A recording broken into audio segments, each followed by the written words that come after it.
Hi, in today's video I'm going to endeavor and answer some of the frequently asked questions about skilled migration. These are the questions that I've encountered mostly in my interaction or counseling sessions with clients. So I will cover some of those questions today, and in case you've got more similar questions like that, feel free to drop me a comment and I will try and make another video at a later date on those questions. Please understand these are very generic questions, and so very generic answers will be given. If you would like to discuss very profile specific questions which are pertaining to your application, please feel free to use my contact details mentioned in the description box and we can have a chat about that. Now let's go ahead and start taking those questions one by one. The first question is, when I have a few clients approach me saying that they do not think they are eligible for skilled migration because they do not have a lot of work experience. To that, I have to say that there are a few times that we've seen successful cases with even as less as 1 year of work experience, or 3 years, 4 years. So it is very, very occupation dependent, very profile dependent on what is the number of minimum years of work experience that you need to have to be eligible for Australia migration. For, like I said earlier, for a few occupations, if you have even a total of just 1 year of post-qualification work experience, you could also be eligible for skilled migration. The next question that I am often asked is if the English test is mandatory.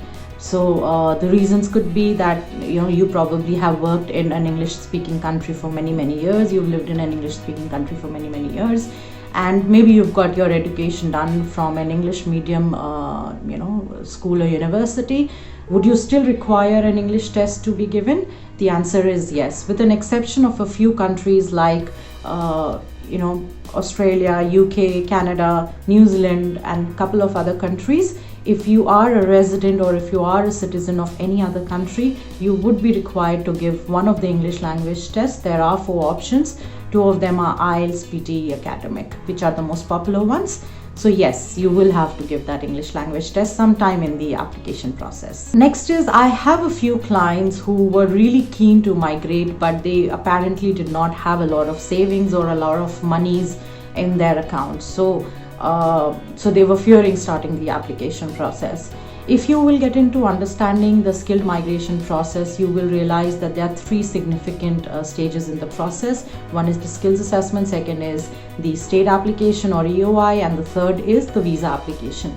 Now, the expenses that are expected are at these 3 stages, and they are very well placed. So even if you've not got a very good savings account balance, I have seen a lot of clients being able to manage these expenses with their regular salaries.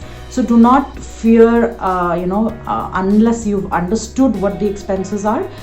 Find out what the expenses are, and if you can manage how they are spaced out in terms of timelines, and then take a decision. Okay, a few of my clients had a counseling session done in a given year, and then they come back the next year or after a couple of years, because in their mind they thought it was not the right time to start the application process. So the question arises, when is it the right time to start your skilled migration application? My first thing to this would be, whenever you are eligible and you are interested, you should begin. Please do not procrastinate, please do not delay it. Your life will go on, things will happen, you will get married, you may have kids, you may move cities and things like that. But do not delay the process because of these life circumstances. Let them go on and have the application process done simultaneously. Reason being, a lot of procrastination may cause the rules to change, and what you are or how strong your application chances are at this time may not be a year later or a couple of years later. So have a good chat with your migration agent, and if the agent is confident that you stand a good chance, please do not delay the process, start immediately. Next question is a different one. I have had a few clients who were actually not working as an employee or in a corporate. They've only had an experience of a business, a family business or their own entrepreneurship. So they feel that because they've only been in a business, they should not be eligible for skilled migration, but that is not the case. I've got an example of a lot of successful cases of people who were into business, but they could easily migrate through skilled migration.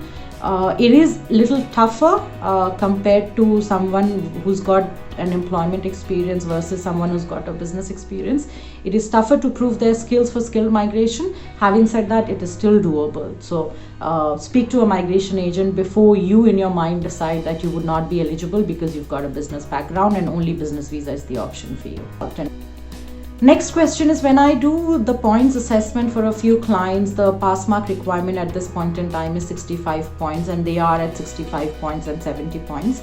And they in their own mind feel that because they are at the border of the pass mark, they probably do not stand a very good chance. And I would differ on that. So it is very, very profile and occupation specific. Yes, there are a few occupations which will fare well and fare quicker if you've got higher points, but there are a few occupations, or loads of them actually, which stand an equal chance even if you are just at the pass mark or a little above that pass mark. So do not make those assumptions, unless you've consulted a registered migration agent and understood what your prospects are. The next one is a very, very commonly asked question, which is, people are worried about taking state nomination. They're worried about giving the commitment of living and working in that state. Please understand, all the states are pretty much the same. You will have pretty much the same quality of life. Yes, the metropolitan like Sydney and Melbourne may probably have more job options, but then there are more takers also, because most of the people want to go there, so there are more takers of those jobs. So do not worry about state nomination. I have taken state nomination myself, and in my opinion, it is all about putting your foot through the door. If there is a choice that you cannot do your application without state nomination, please do not choose to not do it at all, and stay where you are if Australia is what your dream country is. It's just about a couple of years or 3 years in case of a provisional visa. So don't worry taking state nomination so much. There are a very few occupations which can go through at the present time without state nominations. So the chances are that majority of the applications will need to take state nomination. Please understand what state nomination is and before you decide that you do not want to take that route. I've had a few clients who wanted to go on a student visa because they were suggested or they were told that student visa is a quicker and an easier option. What I have to say on this is that go on a student visa if you really want to study and that's your priority. But if you are thinking of making student visa as a pathway to further settling in the country, find out your possibilities of a skilled migration. And if you are eligible for skilled migration as on that date, please go ahead and file that. You can still study once you've migrated to Australia on a permanent resident visa. You do not have a limitation. So you can even study once you're there. I strongly suggest local qualification, but do you need to go on a student visa for that? Maybe not. Now the next one is again a frequently asked question. I have a few clients who approach and they say that they would like to do the application for just themselves for the time being, and once they've settled in the country, then that's when they would like to do a separate application for spouse and child. What I suggest is, if there is no problem in your marriage and if you're certain you would like your partner to join you in Australia, please have the application process for the entire family in the same go, because one is going to be more cost effective if you do it together. You always have a choice of just one person traveling first and the rest joining at a later date, versus what happens if you do your application just for yourself and then you want to call your spouse and your child, is you will have to do a separate spouse application and a child application, which will have their own processing time. Spouse, for example, when you do a spouse application, she or he would first get a 2-year temporary visa, and then you will be able to file a permanent resident visa. Also, it's going to be a more expensive deal, so there is no reason that I think anybody who is a family unit should be doing the application separately.